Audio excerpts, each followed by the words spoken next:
ഇടതുമുന്നണിയിൽ ഉൾപ്പെടെ ഭിന്നതയ്ക്ക് വഴിമരുന്നിട്ടുകൊണ്ടാണ് PM ശ്രീയിൽ ചേരാനുള്ള സർക്കാർ തീരുമാനം വരുന്നത്. എന്താണ് PM ശ്രീ പദ്ധതി, എന്തൊക്കെയാണ് പ്രത്യേകതകൾ, എങ്ങനെയാണ് നടപ്പാക്കുന്നതെന്ന് നമുക്ക് വിശദമായി തന്നെ നോക്കാം.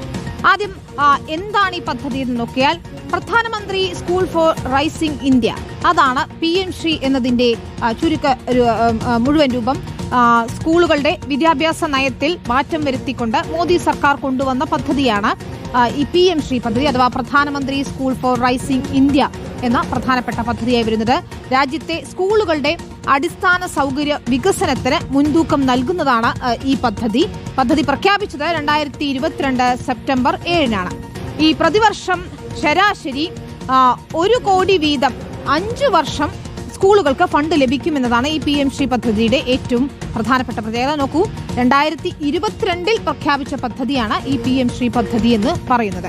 ഇനി ഇതിൽ ആരൊക്കെയായിരിക്കും, ഏതൊക്കെ സ്കൂളുകളായിരിക്കും ഇതിന്റെ ഗുണഭോക്താക്കൾ എന്ന് ചോദിച്ചാൽ, രാജ്യത്തുടനീളമായി ഏതാണ്ട് 14,500 സർക്കാർ സ്കൂളുകളെയാണ് മാതൃകാ സ്ഥാപനങ്ങളാക്കി ഉയർത്തുമെന്നതാണ് PM ശ്രീ പദ്ധതിയിൽ കേന്ദ്ര സർക്കാർ പ്രഖ്യാപിച്ചത്. കേന്ദ്രീയ വിദ്യാലയങ്ങൾ, നവോദയ വിദ്യാലയങ്ങൾ, ഒപ്പം സംസ്ഥാന സർക്കാർ സ്കൂളുകൾ, ഇതൊക്കെ തന്നെയും PM ശ്രീ പദ്ധതിയിൽ ഉൾപ്പെടും. 5 വർഷത്തേക്ക് 27,360 കോടി രൂപയുടെ പദ്ധതി ചെലവുകൾ പ്രഖ്യാപിച്ചു. നോക്കൂ, 27,360 കോടിയുടെ വലിയ ഒരു പദ്ധതിയായിട്ടാണ് PM ശ്രീ പദ്ധതി 2022 വിഭാവനം ചെയ്ത് അവതരിപ്പിച്ചത്. എന്തൊക്കെയാണ് തെരഞ്ഞെടുക്കപ്പെട്ട ഈ സ്കൂളുകളിൽ നടപ്പാക്കുന്നത് എന്നുകൂടി നമുക്ക് പരിശോധിക്കേണ്ടതുണ്ട്. സ്കൂളുകളുടെ സമഗ്ര വികസനം ലക്ഷ്യമിട്ടുകൊണ്ടുള്ള പദ്ധതി എന്നാണ് PM ശ്രീ പദ്ധതിയെ വിശേഷിപ്പിച്ചിരുന്നത്. പ്രത്യേകിച്ച് കായിക മേഖലയിൽ, കലാരംഗത്ത്, സയൻസ് വിഷയങ്ങളിലൊക്കെ തന്നെ, ശാസ്ത്ര വിഷയങ്ങളിലൊക്കെ തന്നെ പ്രത്യേക ശ്രദ്ധ കൊടുക്കുന്നതാണ് ഈ പദ്ധതി.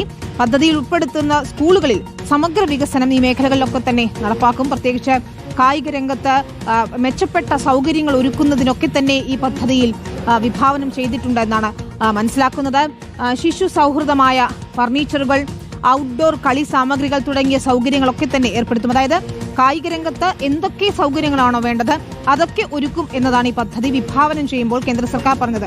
ഒപ്പം ശാസ്ത്ര മേഖലയിൽ നൈപുണ്യം വളർത്തിയെടുക്കുന്നതിന് വേണ്ടി സയൻസ് സർക്കിൾ, ഗണിത സർക്കിൾ തുടങ്ങി വ്യത്യസ്തമായ സോണുകൾ തന്നെ രൂപീകരിക്കും എന്നതാണ് ഇതിന്റെ ഒരു പ്രത്യേകതയായി അവതരിപ്പിച്ചത്. മറ്റൊന്ന്, കൃഷിയെ പ്രോത്സാഹിപ്പിക്കുക എന്ന ലക്ഷ്യം കൂടി PM ശ്രീ പദ്ധതിയിൽ ഉണ്ടായിരുന്നു. ഹരിത വിദ്യാലയങ്ങളാക്കി മാറ്റിയെടുക്കുന്നതിന് വേണ്ടി കൃഷിയെ പ്രോത്സാഹിപ്പിക്കുന്ന രീതിയിലുള്ള പഠന രീതികളാണ് ഉണ്ടാക്കിയിരുന്നത്. ഒപ്പം പരിസ്ഥിതി സംരക്ഷണം, ജലസംരക്ഷണം തുടങ്ങിയ പ്രാഥമികമായ കാര്യങ്ങൾ കൂടി പഠിപ്പിക്കുമെന്നതാണ് ഉദ്ദേശിച്ചത്. ഈ ചലഞ്ച് മോഡ് എങ്ങനെയാണ് ഈ സ്കൂളുകളെ പദ്ധതിയിലേക്ക് തെരഞ്ഞെടുക്കുന്നത് എന്ന് നമുക്ക് നോക്കാം. ചലഞ്ച് മോഡ് വഴിയാണ് തെരഞ്ഞെടുപ്പ് നടത്തുന്നത്. മിനിമം ചില മാനദണ്ഡങ്ങൾ പാലിക്കുന്ന സ്കൂളുകൾക്ക് ഓൺലൈനായി അപേക്ഷിക്കാമെന്നതാണ്. കേടുപാടുകളില്ലാത്ത സ്കൂൾ കെട്ടിടം പ്രധാനമായുള്ള ഒരു മാനദണ്ഡമാണ്. തടസ്സങ്ങളില്ലാത്ത പ്രവേശന റാമ്പുകൾ വേണം. ആൺകുട്ടികൾക്കും പെൺകുട്ടികൾക്കും കുറഞ്ഞ 1 ടോയ്ലറ്റ് വീതമെങ്കിലും വേണം എന്നതാണ് മിനിമം മാനദണ്ഡം. ഒന്നുകൂടി നമുക്ക് നോക്കിയാൽ, ആൺകുട്ടികൾക്കും പെൺകുട്ടികൾക്കും 1 ടോയ്ലറ്റെങ്കിലും വേണം. തടസ്സങ്ങളില്ലാത്ത പ്രവേശന റാമ്പുകൾ വേണം.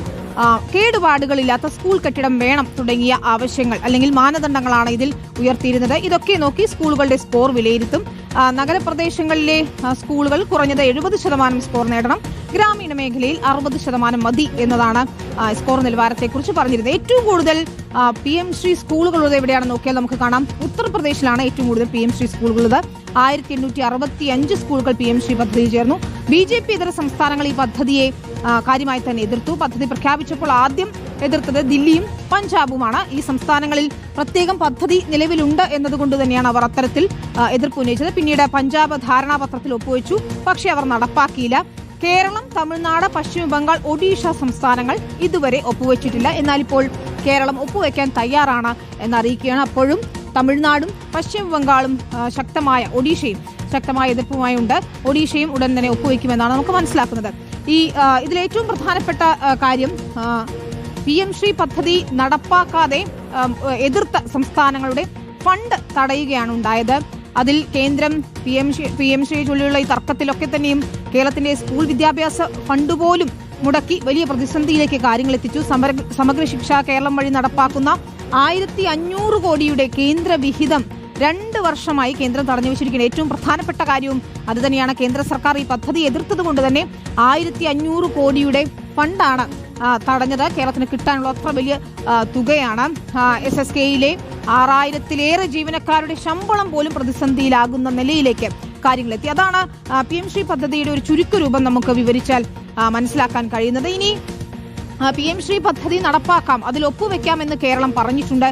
എന്നാലും ചില ആശങ്കകൾ ബാക്കിയാവുകയാണ്. ഇതിൽ ഏറ്റവും പ്രധാനപ്പെട്ട ആശങ്ക എന്ന് പറയുന്നത് ദേശീയ വിദ്യാഭ്യാസ നയം അടിച്ചേൽപ്പിക്കുമെന്നതാണ്. PM ശ്രീയിലൂടെ കേന്ദ്ര സർക്കാരിന്റെ നയങ്ങൾ അടിച്ചേൽപ്പിക്കുമെന്ന ആരോപണമാണ് പ്രധാനമായും ഉയർത്തുന്നത്. മറ്റൊന്ന്, വിദ്യാഭ്യാസ മേഖലയിലെ കേന്ദ്ര ഇടപെടൽ, അത് സംബന്ധിച്ച് തന്നെ വലിയ പരാതികൾ ഉണ്ട്. സംസ്ഥാനങ്ങളുടെ അധികാരത്തെ, പ്രത്യേകിച്ച് പാഠ്യപദ്ധതി രൂപീകരിക്കാനുള്ള അധികാരത്തെയൊക്കെ കവരുമെന്നൊരു ആശങ്കയാണ് പ്രധാനമായത്. പാഠ്യപദ്ധതിയിൽ തീരുമാനമെടുക്കാനുള്ള അധികാരം കേന്ദ്രത്തിന് കിട്ടിയാൽ പ്രധാനമായും ഹിന്ദുത്വ ആശയങ്ങൾ പ്രചരിപ്പിക്കുമെന്നതാണ് ഏറ്റവും പ്രധാനപ്പെട്ട ആശങ്കയായി ഉയർത്തിക്കാണിക്കുന്നത്. സംസ്ഥാനങ്ങളുടെ അധികാരവും നയരൂപീകരണവും നഷ്ടമാകും എന്നതാണ് ഏറ്റവും പ്രധാനപ്പെട്ട മറ്റൊരു ആശങ്ക.